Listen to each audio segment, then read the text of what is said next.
നന്മയുടെ മേലെ കൊടുകുത്തി വാഴുന്ന ചെങ്കോൽ നാട്ടി വാഴുന്ന അനുഭവം പോലെ എത്രയോ അനുഭവമേ നമ്മുടെ പലരുടെയും ജീവിതത്തിൽ പരിശുദ്ധാത്മാവ് പ്രവർത്തിക്കുന്നു. ശാസിച്ചിട്ടും മാറുന്നില്ല. അപ്പൊ അതെങ്ങനെ മാറും? അത് ഉടയട്ടെ. അത് നമുക്ക് നമ്മളുടെ ഉടയേണ്ട ഇത്തിരി കാര്യമുണ്ട്. അതൊന്ന് ഉടയ്ക്കുറയേൽപ്പിച്ചോട്. കർത്താവ് എന്ന് ഉടയ്ക്കണമേ. ഞാൻ എവിടെയാണ് ഇനി ഞാൻ അഹങ്കരിക്കുന്നത്? എവിടെയാണ് ഞാൻ ഇപ്പോഴും ഞാൻ മറിഞ്ഞത് നിൽക്കുന്നത്? എവിടെയാണ് ഞാൻ നിലക്കെതിരെ അനുസരണകൾ കാണിക്കുന്നത്? എവിടെയാണ് ഞാൻ നിലക്കെതിരെ ഞാൻ മാറി നിൽക്കുന്നത്? ഒന്ന് ഉടയ്ക്കണമേ കർത്താവേ. ഒരു കുഞ്ഞിനെ പോലെ ഏൽപ്പിച്ച് അങ്ങനെ പ്രാർത്ഥിക്കുന്ന പ്രാർത്ഥനയിലാണ് കർത്താവിന്റെ പ്രവൃത്തി വെളിപ്പെടുന്നത്. ഏൽപ്പിച്ചു കൊടുത്ത് കർത്താവ് പണിയോനെ ഏൽപ്പിച്ചു കൊടുത്താണ് നിങ്ങളുടെ പോരാട്ടത്തിന് ഉത്തരവാദിത്വം കർത്താവ് ഏറ്റെടുക്കും.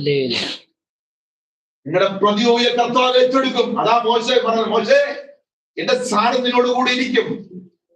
കർത്താവ് വീണ്ടും പറഞ്ഞു, അങ്ങനെയാണെങ്കിൽ നീ ഞങ്ങളുടെ കൂടെ ഇരിക്കണം, മധ്യയിരിക്കണം. വാക്കാണോ?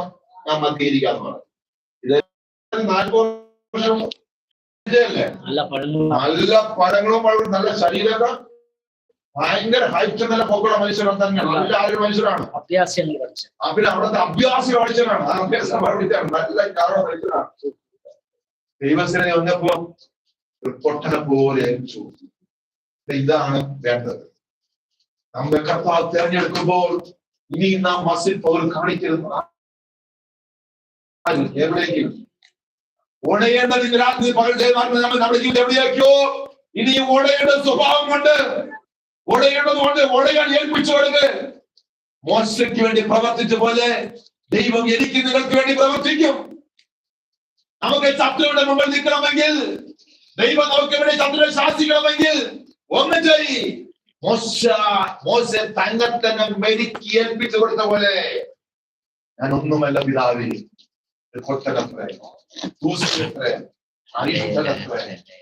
ജീവിച്ചിരിക്കുവാൻ ഞാൻ യോഗ്യനല്ല.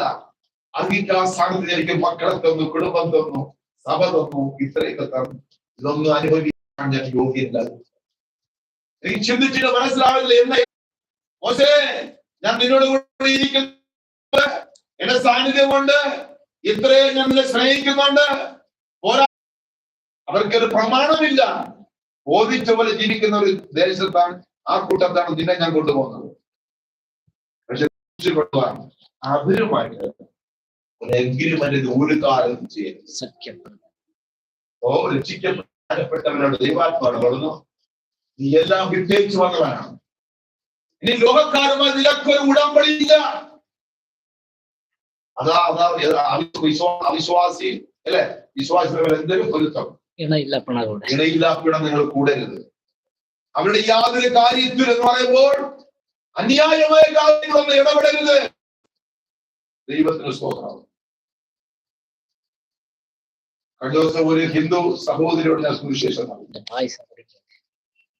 അപ്പോ ആ സഹോദരി സുവിശേഷം അറിയിച്ചത് എന്നോട് ചോദിച്ചാണ്, നാളെ വാവ് വരുന്നുണ്ട്, എല്ലാരും വന്ന്, വിധവയാണ്.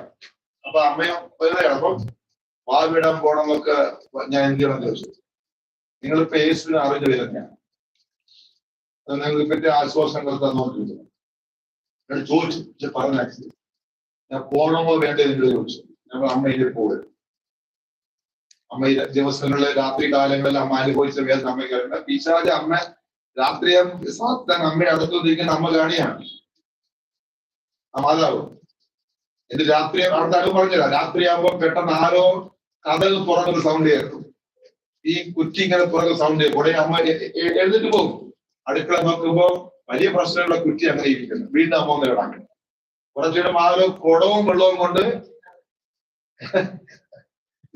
അപ്പൊ ആള് കണ്ടിട്ടുണ്ട് നടക്കുന്നത്. ഇവിടെ കുടവും വെള്ളവും കൊണ്ട് അടുക്കളയെ കൊണ്ട് ഒഴിക്കുന്ന സൗണ്ട്, വെള്ളം ഒഴിക്കുന്ന സൗണ്ട് ഉണ്ടല്ലേ, ഉടനെ അമ്മ വീട്ടിലെ നമുക്ക് നോക്കുമ്പോ ഒരു നിഴൽ ഇങ്ങനെ പോകുന്നത്. ഇതെല്ലാം ആ സൗണ്ട് പറഞ്ഞാണ് രാത്രി ഉറക്കമില്ല, ആഹാരം വെറുത്തു. ചില സമയത്ത് ആ ശക്തി വരുമ്പോ വയറെല്ലാം കൂടെ